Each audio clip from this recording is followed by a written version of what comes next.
Boa noite, meu nome é João Antunes Monteiro, aluno da disciplina de Mecânica dos Fluidos, ministrada pelo professor Frederico dos Santos Matos. No trabalho a gente vai fazer a análise do sistema de bombeamento de uma residência. Nesse trabalho a gente vai analisar o sistema de bombeamento de água da minha residência, que vai ser utilizado como exemplo, de forma experimental, onde a mesma ela possui uma bomba hidráulica, caixa d'água, e vai ser necessário apenas a simulação da cisterna, ali contemplar uma das propostas do professor, né? Esse relatório vai visar explorar o funcionamento do sistema, algumas características e peculiaridades ali do ponto de vista mecânica dos fluidos. Temos os componentes do sistema, que é a bomba, a caixa d'água e cisterna. Tenho aqui as imagens das mesmas, fotos tiradas na minha residência. A foto selfie, a foto da caixa d'água, da bomba, da tubulação ali, onde mostra até o diâmetro da tubulação, ali o manual da caixa d'água e a foto da cisterna tirada diretamente do site da Forte Leve ali, né, onde vai ser feita a simulação dela, já que ela não se faz presente aqui real na minha residência. Aqui a gente tem o desenho ali do esquema do sistema, onde vai ter a cisterna no ponto mais baixo e a caixa d'água no ponto mais alto ali. A gente vai ter a bomba ali também, para fazer a sucção da água da cisterna para encher a caixa d'água. Também temos essa tabela aí com informações do sistema e informações da bomba. A caixa d'água vai possuir 750 litros. Temos o consumo e algumas informações da bomba também, tiradas ali do catálogo do fornecedor, onde tem a altura manométrica máxima ali, a altura máxima de coluna de água que é 35, a vazão máxima, a tensão ali 220. As propriedades do fluido e como elas vão interferir no nosso sistema, onde esse fluido utilizado no sistema ele é a água. E para o melhor entendimento desse projeto, ele faz necessário a gente entender as características desse fluido e qual o papel elas desempenham ali ao longo do funcionamento do sistema. A gente vai possuir a viscosidade, que ela afeta ali a resistência do fluido ao escoamento nas tubulações. Quanto maior a viscosidade do fluido, menor será a velocidade dele nas tubulações. Embora essa viscosidade seja relativamente baixa, a densidade, né, que ela vai influenciar ali, que é a razão entre a massa de água e o volume que ocupa, influencia diretamente na pressão e energia necessária para o bombeamento desse fluido, no caso a água, e a temperatura, que pode afetar diretamente a densidade e viscosidade, mas em esse sistema residencial ela não vai variar muito. A temperatura se mantém ali, a temperatura ambiente. Se faz necessário, como a gente tem um ponto mais alto que é a caixa d'água e um ponto mais baixo que é a cisterna, se faz necessário a diferença de pressão estática, fazer esse cálculo. E para esse cálculo foi utilizado o teorema de Stevens, que é a diferença de pressão estática ela vai ser igual a densidade do fluido vezes a aceleração da gravidade vezes a diferença de altura, do ponto mais alto ao ponto mais baixo. Que no caso é 6 metros, como a gente viu ali no esquema, na figura anterior.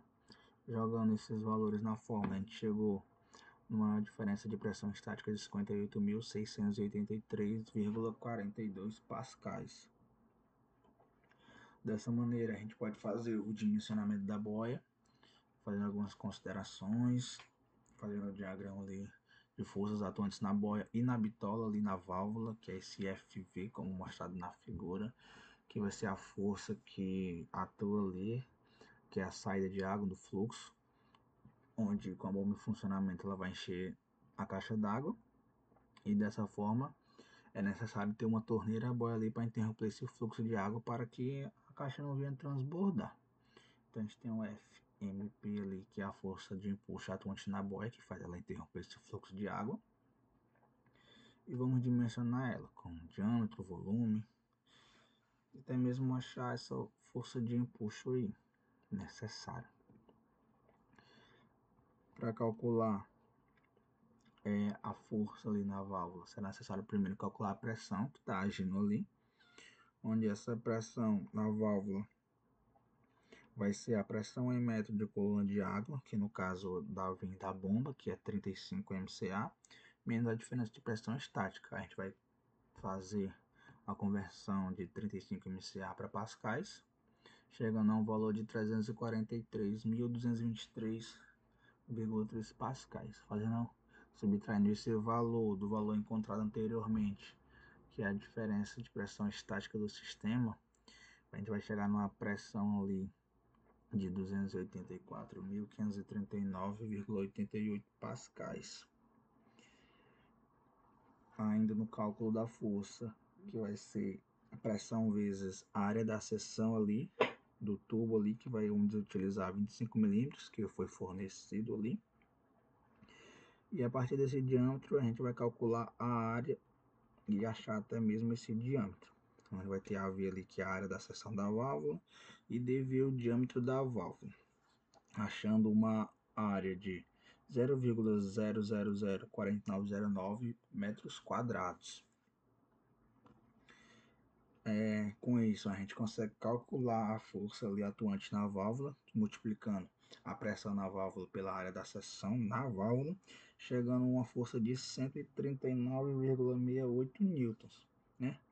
Então, a força que atua ali na válvula é essa. Então, a força de empuxo atuante na boia, para que faça ela subir e fechar a válvula, ela deve ser igual ou maior a essa força atuante na válvula. Então, essa força de empuxo deve ser igual ou maior à força na válvula, né?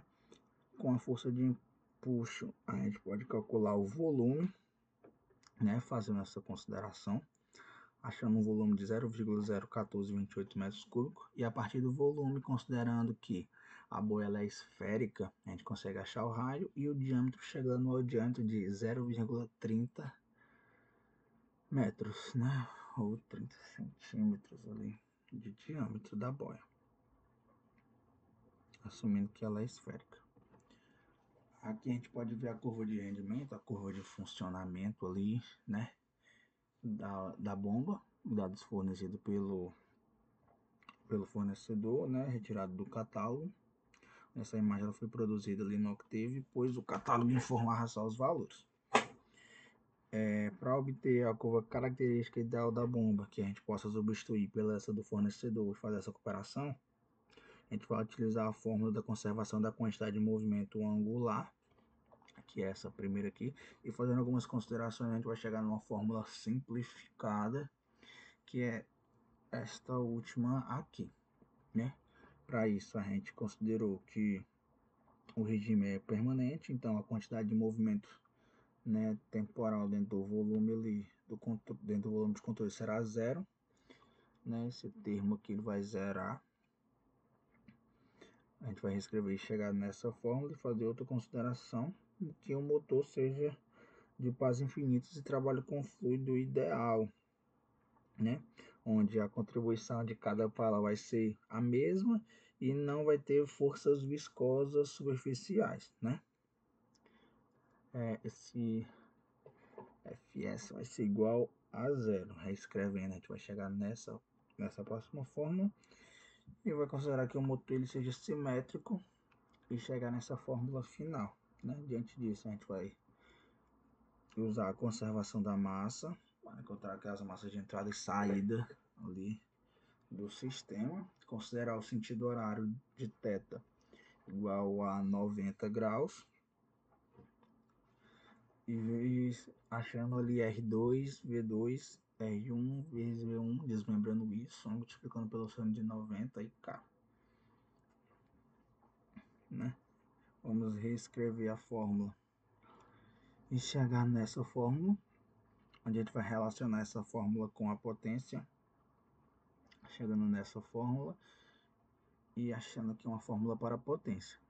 Depois vamos relacionar isso na fórmula de altura manométrica, que é essa aqui, e substituir potência aqui, que a gente já encontrou essa fórmula de potência.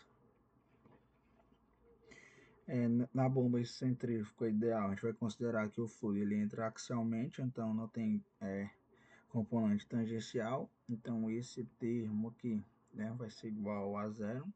Reescrevendo a fórmula, a gente vai chegar nesse resultado aqui.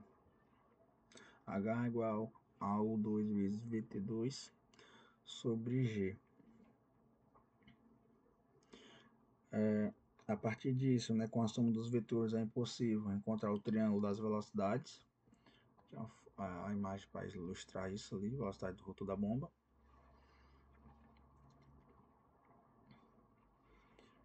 Onde a gente vai ter que calcular a tangente.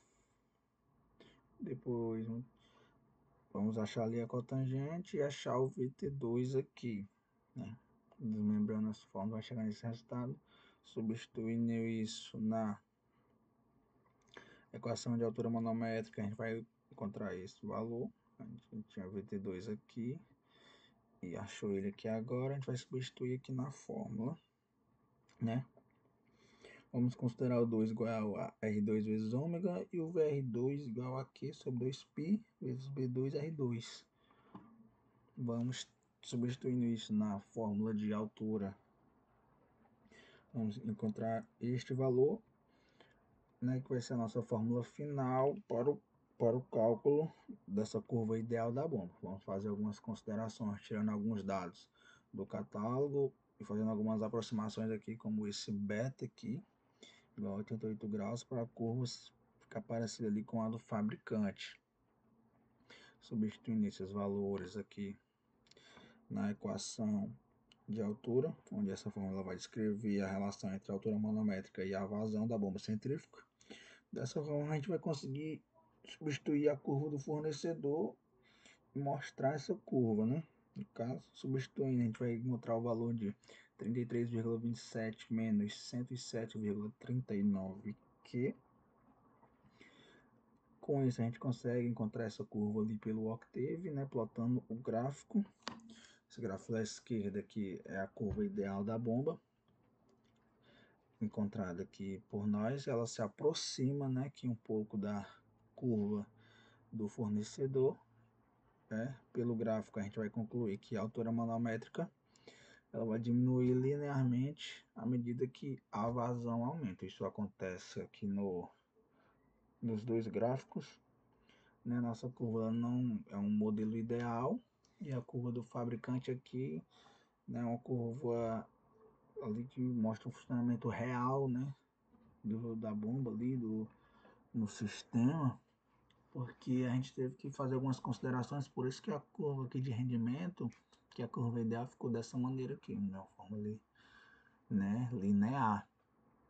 E o fabricante não, ele utilizou, né, vários testes de várias maneiras diferentes para poder chegar nesse gráfico, né. Obrigado e boa noite.